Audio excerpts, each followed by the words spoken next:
Good evening, ladies and gentlemen. I welcome you to this briefing by Foreign Secretary Sri Vikram Mishri on the ongoing developments regarding Operation Sindoor. We also have with us Colonel Sophia Qureshi and Wing Commander Vyomika Singh for this briefing. With that, I hand over the floor to Foreign Secretary. Sir. Thank you, Ranveer.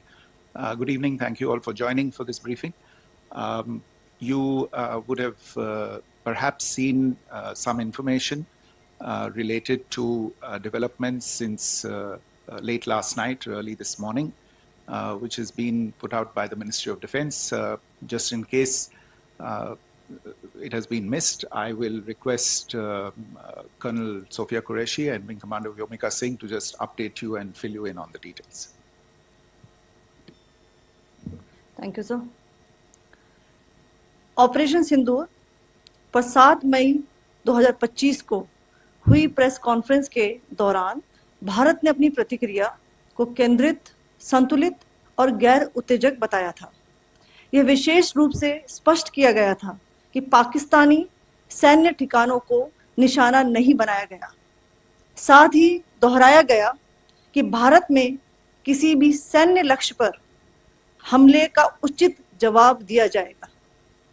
7 से 8 मई 2025 की रात को पाकिस्तान ने उत्तरी और पश्चिमी भारत में स्थित कई सैन्य ठिकानों को, जैसे कि अवंतीपुरा, श्रीनगर, जम्मू, पठानकोट, अमृतसर, कपूरथला, जालंधर, लुधियाना, आदमपुर, भटिंडा, चंडीगढ़, नाल, फलौदी, उत्तरलाई और भुज पर ड्रोन और मिसाइलों से हमला करने का प्रयास किया। इन हमलों को इंटीग्रेटेड काउंटर यूएस ग्रिड और वायु रक्षा प्रणालियों द्वारा निष्क्रिय कर दिया गया। इन हमलों का मलबा कई स्थानों से बरामद हुआ, जो कि पाकिस्तानी हमलों का प्रमाण है। On the night of 7th May 2025, Pakistan attempted to engage a number of military targets in northern and western India using drones and missiles. These places included Avantipura, Srinagar, Jammu, Pathankot, Amritsar, Kapurthala, Nal, Jalandhar, Ludhiana, Adampur, Bhatinda, Chandigarh, Falodi, Uttarlai and Bhuj. These were neutralized by the integrated counter unmanned aerial system and other air defense systems. The debris of these attacks is now being recovered from a number of locations that prove the Pakistani attacks. आज सुबह भारतीय सशस्त्र बलों ने पाकिस्तान के कई स्थानों पर वायु रक्षा रडार और प्रणालियों को निशाना बनाया। भारत की प्रतिक्रिया समान क्षेत्र में समान तीव्रता के साथ की गई। यह विश्वसनीय रूप से ज्ञात हुआ कि लाहौर में स्थित एक वायु रक्षा प्रणाली को निष्क्रिय कर दिया गया। Today morning, Indian Armed Forces targeted air defense radars and systems at a number of locations in Pakistan. Indian response has been in the same domain with the same intensity as Pakistan. It has been reliably learnt that an air defense system at Lahore has been neutralized. Pakistan ने नियंत्रण रेखा पर आकरण गोलीबारी की तीव्रता बढ़ा दी है, जिसमें कुपवाड़ा, बारामूला, उरी, पुंछ, मेंढर और राजौरी क्षेत्रों में मोर्टार और भारी तोपखाने का इस्तेमाल किया जा रहा है। Pakistan has increased the intensity of its unprovoked firing across the line of control using mortar and heavy caliber artilleries in areas in Kupwara, Baramulla, Uri, Poonch, Mendhar and Rajouri sectors in Jammu and Kashmir. 16 innocent lives have been lost, including 3 women and 5 children due to the Pakistani firing. Here too, India was compelled to respond to bring mortar and artillery fire from Pakistan to a halt. Indian Armed Forces reiterate their commitment to non-escalation, provided it is respected by the Pakistan military. Jai Hind.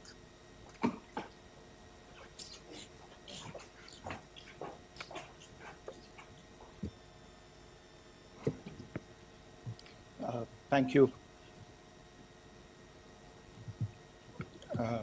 Friends, this is, as I said, further to the briefing that was provided yesterday and some of the updates that have been just provided by Colonel Qureshi and Wing Commander Singh. I thought that we would just put some of the aspects related to the events that started on 22nd April with the barbaric terror attack in Pahalgam into further context, because there is a certain amount of commentary that has happened with regard to the events since then. And more than the commentary, there has been a lot of disinformation that has been directed at us from across the border. So a few things that I would like you to keep in mind. First of all, there is mention on all sides of escalation. I think the first point that you have to keep in mind is the attack of 22nd April in Pahalgam is the original escalation. ये जो सिलसिला है जो हम देख रहे हैं आज की घटनाओं को लेके, ये 22 अप्रैल के पहलगाम के हमले से शुरू हुआ है. एस्केलेशन वहां पे हुआ है और उस एस्केलेशन का जवाब भारतीय सेना ने, भारतीय फौज ने कल अपने एक्शन से दिया है.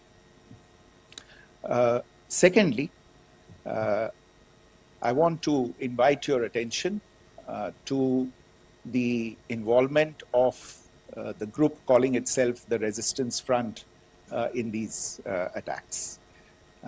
I pointed this out yesterday that this is a group that is a known front for the well-known Pakistan-based terrorist organization, Lashkar-e-Taiba. The group has been reported earlier. I mentioned to you about the Indian authorities providing information to the UN 1267 Sanctions Monitoring Committee.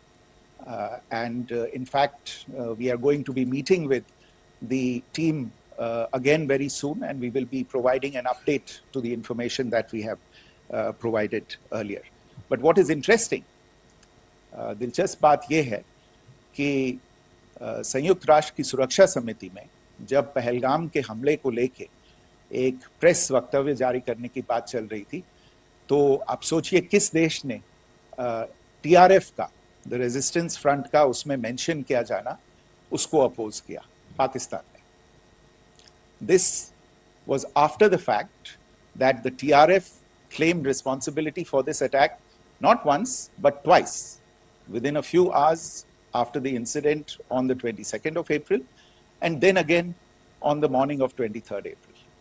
And it is perhaps only after the full gravity of the incident was realized by its masters and handlers across the border that it was managed to back off from this claim. Obviously, that retraction doesn't convince anybody.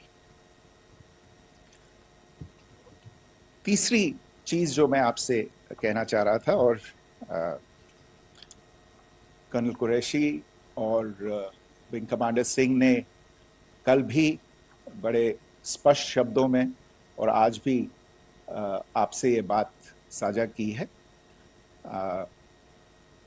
जो भारतीय response है वो non escalatory है, precise है, सटीक है, measured है और कंसिडर्ड है. Our intention has not been to escalate matters. We are only responding to the original escalation, as I said, and our response has been targeted, precise, controlled and measured. Only no military targets have been selected. Only terrorist infrastructure in Pakistan has been hit. Now, there are, as I said, a number of issues that have been raised in commentaries, and there's a lot of, as I said, unfounded disinformation and fabrication that has come from across the border. And I would just like to use this opportunity to set the record straight on some of these issues. The first of these is Pakistan trying to wash its hands off any and all involvement with terrorism. I think the Pakistani information minister said there are no terrorists in Pakistan. And I think he was challenged on that in the television program that he was appearing on. But even if I partially repeat myself from yesterday, I think Pakistan's reputation as the epicenter of global terrorism is rooted in a number of instances where concrete evidence is available, not just to India, but to governments and authorities and agencies around the world. There are several terrorist attacks around the world where Pakistani fingerprints have been found. I don't need to belabor the point with regard to this audience about where Osama bin Laden was found and who called him a martyr. Pakistan has also for decades pursued cross-border terrorism into India with impunity. And as I said yesterday also, in order to deliberately mislead the international community, they claimed that the terrorist Sajid Mir was dead. They came under pressure, and Sajid Mir was then brought back to life, arrested, and is now apparently in Pakistani custody. Pakistan is also home to a very large number of UN proscribed, as well as UN proscribed terrorists, as well as terrorists proscribed by a number of other governments in the world, including, of course, the Lashkar-e-Taiba and the Jaish-e-Mohammed, as well as their leaders, Masood Azhar and Hafiz Mohammed Saeed. आपने देखा होगा हाल ही में पिछले कुछ दिनों में पाकिस्तान के रक्षा मंत्री और उनके पूर्व विदेश मंत्री दोनों ने इस बात को माना है कि पाकिस्तान का ऐसे ग्रुप्स के साथ जो रिश्ता है वो क्या रहा है. Both the defense minister and the former foreign minister of Pakistan, I think they've done a more eloquent job of this than I could ever do in terms of describing their country's implication in international terrorism and their involvement in housing these kinds of groups. दूसरा जो विषय है वो है पाकिस्तान का जो एक दावा है कि एक इंटरनेशनल impartial investigation होना चाहिए, एक joint investigative committee होनी चाहिए. These calls for jointly investigating this heinous and barbaric attack in Pahalgam. Again, I think you know the history well on this. You know the track record well, and it is not a bright track record insofar as Pakistan is concerned. In fact, in the pursuit of justice for the victims of multiple terrorist attacks, whether it be Mumbai in 2008, in Pathankot in 2016, or many others. But in particular for these two attacks, India had offered to cooperate. India provided forensic evidence and urged Pakistan to bring the perpetrators of these attacks to justice. We, in particular with regard to the Mumbai attacks of 2008, where a Pakistani Lashkar-e-Taiba terrorist was captured alive, India provided extensive information and evidence related to the involvement of Pakistani terrorists in this attack. Cases were registered, but you are all aware that these cases have not progressed, despite the formation of judicial teams, etc. And Pakistan has consistently stonewalled all efforts to move the investigation along. In fact, with regard to the Pathankot attack as well, a joint investigative team was formed. We gave access, unprecedented access, I should say, to Pakistani team to the site of the attack. Details of call records data and DNA, etc., were shared with Pakistan. We had shared with them details related that we had been able to access to the addresses of terrorists. We presented evidence against the office bearers of Jaish-e-Mohammed who had conspired in the attack, and the handlers of the terrorists who facilitated them and guided them in. But there has been no movement on this. So in all of this, I think the experience has not been positive, and it certainly doesn't give us the confidence now to take at face value Pakistani assertions of wishing to participate in a joint investigation. These are just delaying tactics. These are just stonewalling tactics. And in fact, there is reason to believe that Pakistan uses the evidence that we provide only to cover its tracks and, in fact, defend the terrorists who we are looking for and obstruct the path of investigation. A third point that I wanted to address was the claim that only civilians were killed in the strikes on the 7th of May.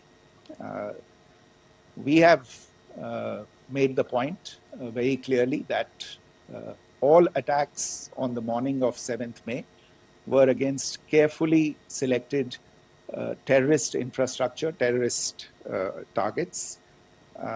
It is not clear to us, in fact, seeing some of the coverage of the after effects of these strikes, including the funerals for the terrorists that were held yesterday.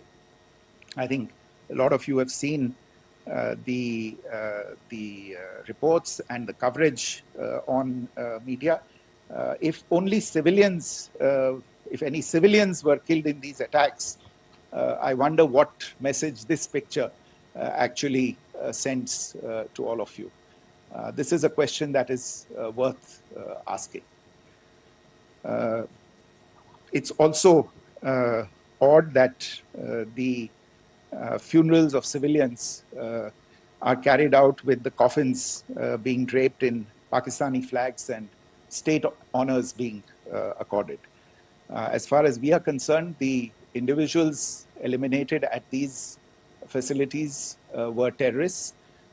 Giving terrorist state funerals may be a practice in Pakistan. Doesn't seem to make much sense to us. Pakistan has also claimed that India deliberately attacked religious sites. This is completely false again. I have made it clear that the targets were terrorist infrastructure, terrorist facilities, and locations connected clearly with incidents of cross-border terrorism into India. And it is in fact Pakistan that is misusing religious sites as a cover to in fact radicalize, direct and indoctrinate and train terrorists. In fact, contrary to what Pakistan is claiming, yesterday Pakistan launched a targeted attack on the Sikh community in the state of Jammu and Kashmir, hitting Gurdwara in Poonch and the homes of Sikh community members, which came under attack. And we know that at least 3 individuals were killed in that particular attack.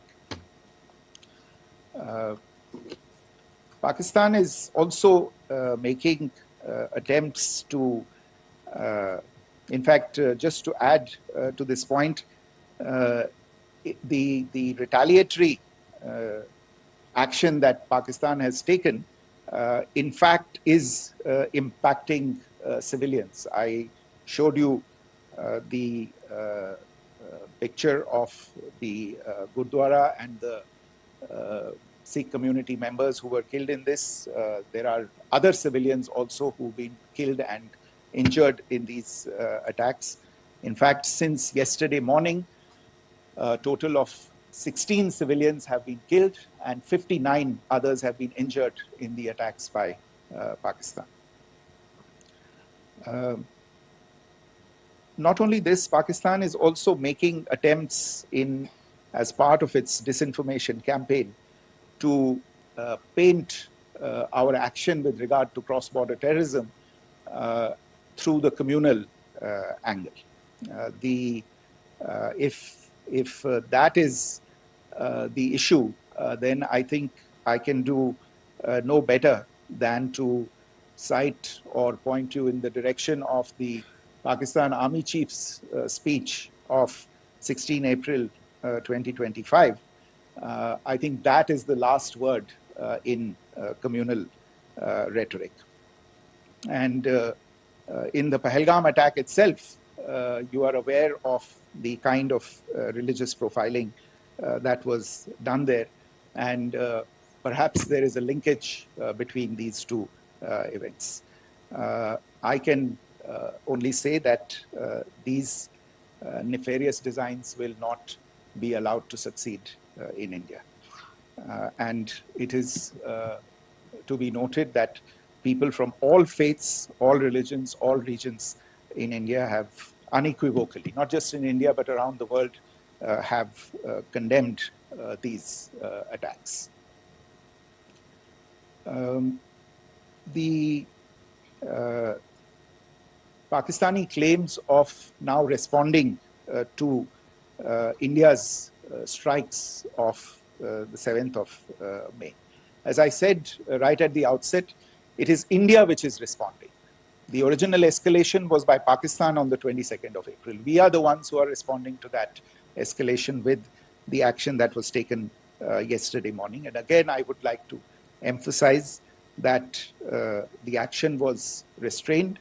It was directed towards non-civilian, non-military targets and confined to terrorist camps. And again, as we have been saying since yesterday, any further action by Pakistan, some of which we are seeing today, is nothing but escalation by Pakistan now, once again, and will be responded to and is being responded to appropriately.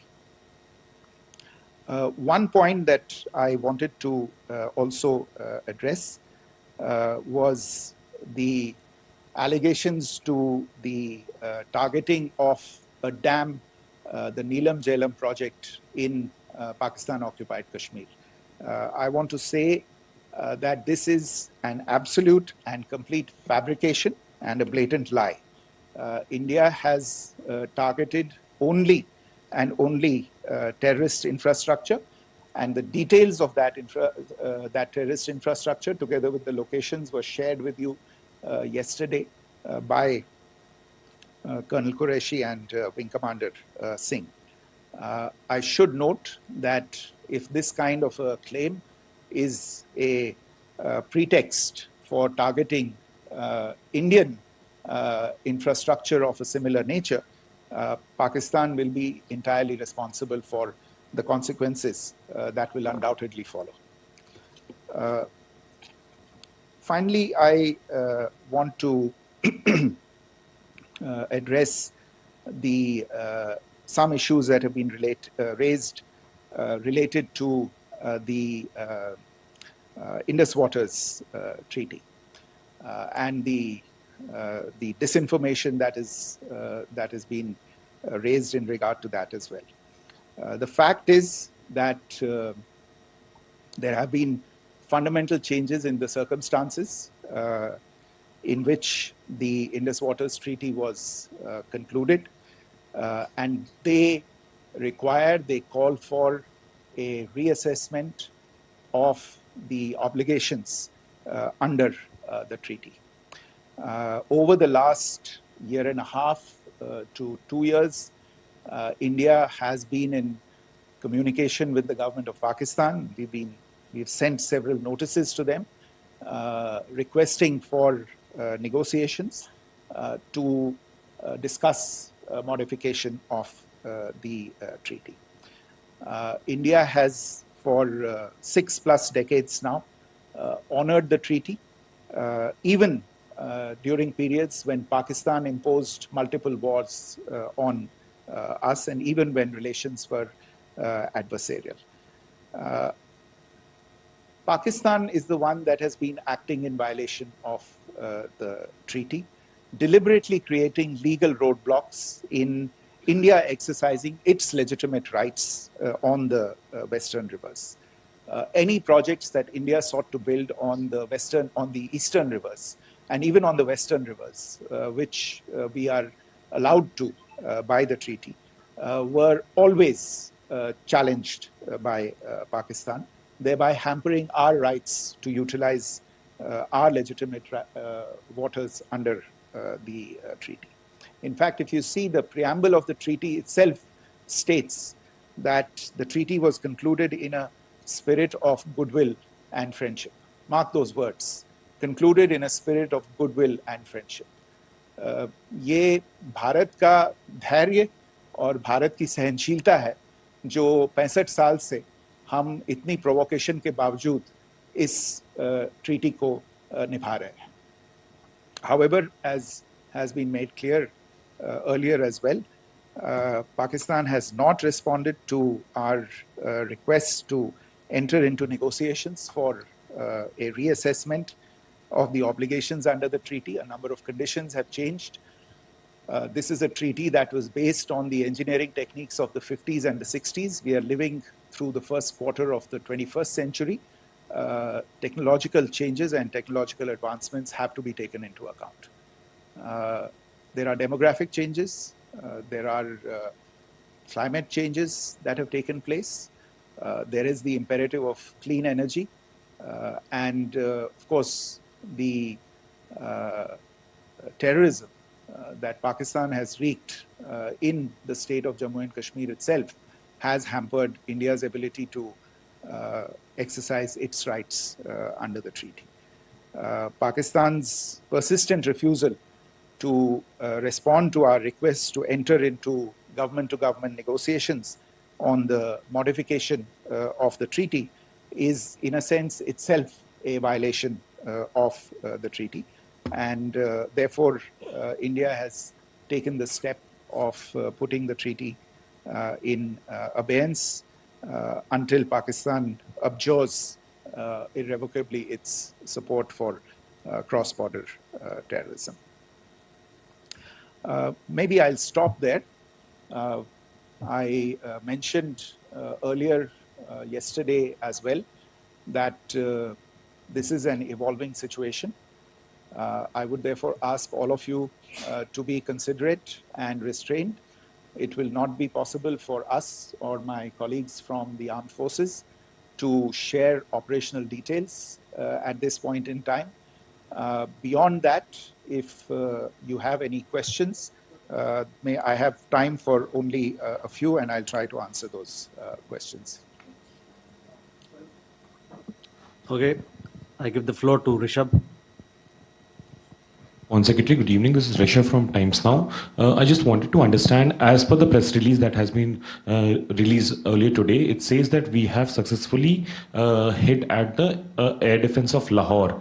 Does it give our forces a better chances if in case of further escalation? And are there other air defense places as well at strategic location that were targeted?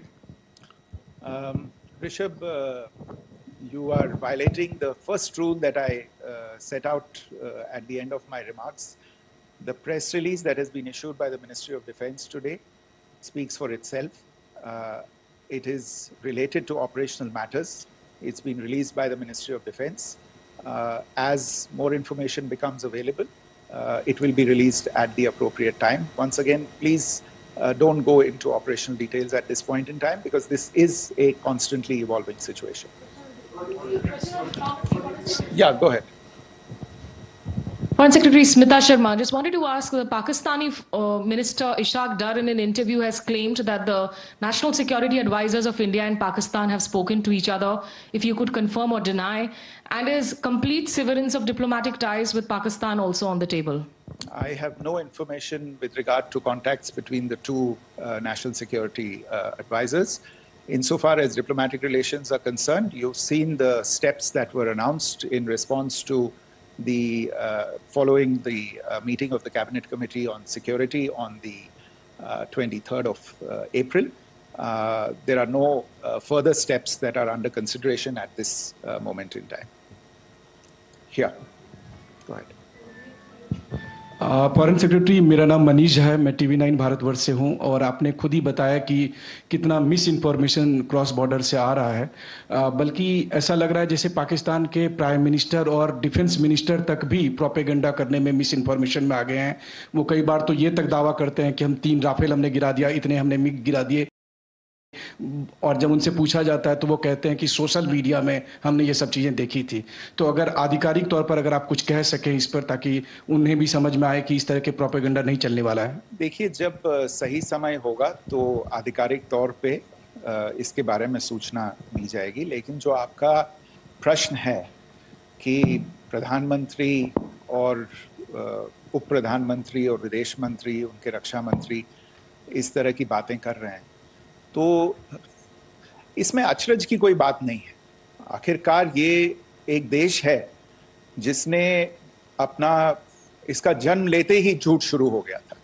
1947 में जब पाकिस्तानी फौज ने जम्मू कश्मीर पे दावा बोला, तो उन्होंने किसी ऐसे वैसे व्यक्ति से नहीं, संयुक्त राष्ट्र से झूठ बोला कि हमारा कोई लेना देना नहीं है इससे।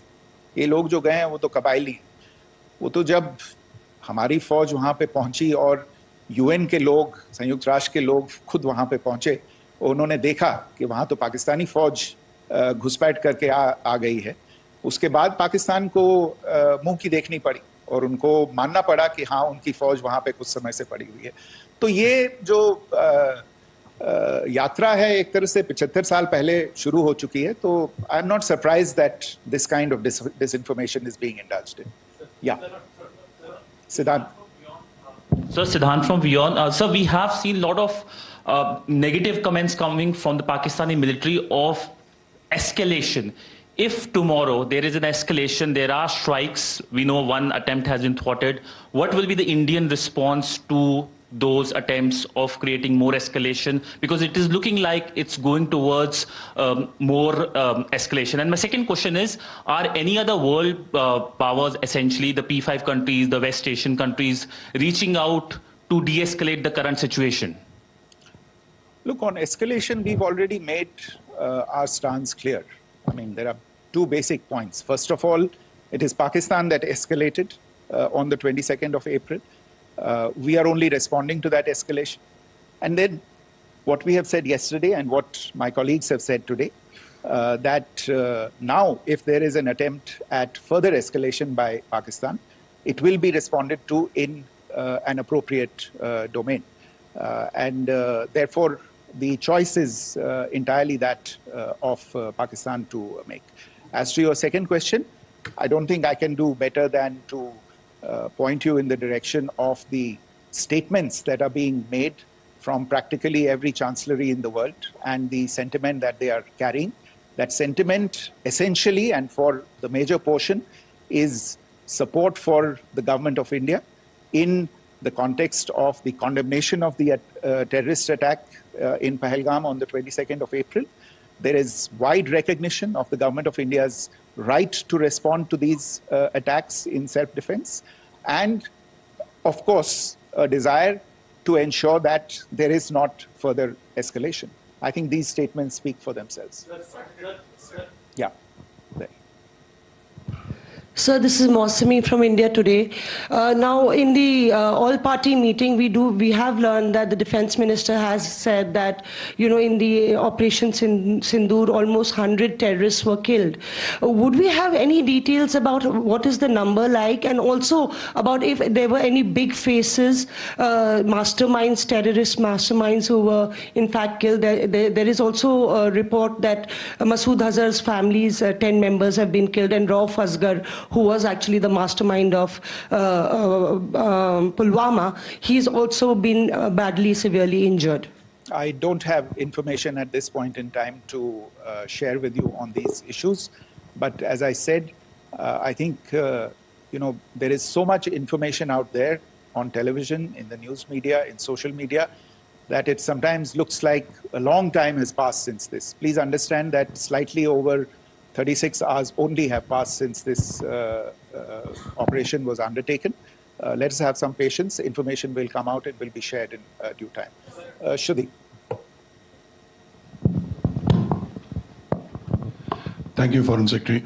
Shruti Ranjan from Bloomberg. Sir, could you give us any understanding whether India has moved the IMF or the World Bank to kind of, sensitize them about the the bailout that Pakistan has, and the kind of stuff that the Pakistan government is doing? Look, we have an executive director at the IMF. Tomorrow there is a meeting of the board of the IMF, and I'm sure that our executive director will put forward India's position. The decisions of the board are a different matter. The process through which they are made. But I think the case with regard to Pakistan should be self-evident to those people who generously open their pockets to bail out this country. And since you are from Bloomberg, I think you would have the data on how many IMF bailout programs have been, very good, thank you, have been sanctioned in the space of the last 3 decades. And I think you would also have an idea of how many of those programs have actually reached successful conclusion. Probably not many. So I think this is a decision that board members have to take by looking deep within themselves and looking at the facts. So we can, one last question, sir. Yeah. One last question. Foreign Secretary, I'm Siddhant from CNN News 18. I would like to know, since it's an opportunity to speak to you, I would like to know the response coming from United States since last 3 weeks. Saudi Arabia, Qatar. In fact, Prime Minister Modi spoke to Qatar before the strikes that evening. Perhaps how do you read the support coming from these countries? Perhaps traditionally they were seen on the other side. This time around, their statements are strong worded. In fact, India-Saudi joint statement also had a very strong condemnation, strong worded condemnation. United States at all level have condemned the attack and have extended support. In fact, Saudi Deputy Foreign Minister is in India. He just met EMS Jaishankar. Also, if you could shed some light on his visit, his meeting with EMS Jaishankar. In fact, we have also been told that he met Prime Minister Modi. Thank you. Look, all the countries that you named and many others, we have been in touch with them. The Prime Minister has spoken to a large number of world leaders. A large number of world leaders have called him, as have called the External Affairs Minister. As we speak, there are conversations going on today as well with world leaders. And your assessment or conclusion of the general tenor of these messages is very much on point. And I think this is a recognition of the fact, firstly, of the barbaric nature, the unprecedented nature and character and features of the attack in Pahalgam, and a recognition of India's right to respond to this, and also a recognition of the fact that in responding, we have been nothing but responsible and have done so in a restrained, in a measured, and in a non-escalatory manner. I think that counts for something.